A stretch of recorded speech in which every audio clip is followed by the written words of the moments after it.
Police officers, what criminal actually impressed you with their criminal skills? I worked fraud investigations in Baton Rouge for most of my career. I thought I'd seen every scam in the book until I met her. We got a call from a grieving family who said the funeral home they'd booked suddenly shut down 3 days before the service. No refunds, no phone calls, nothing. They drove to the address, only to find an empty lot. That was the first crack. What followed was the wildest case I've ever seen. The woman behind it, Marla James, had been running a completely fake funeral home business for over 2 years. No license, no employees, no actual building, just a polished website, rented office for meetings, and an impeccable customer service voice over the phone. Her con? Genius and terrifying. She'd find small-town obituaries posted in advance and cold call grieving families pretending to be a funeral consultant offering emergency discounts.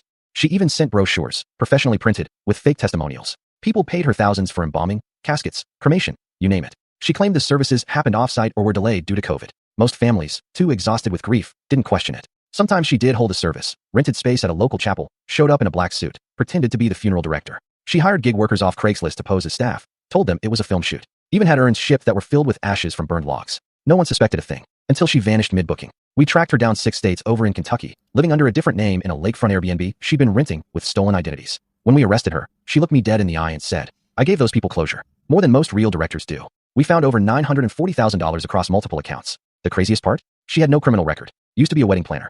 Said she just switched industries after the pandemic wiped out her business.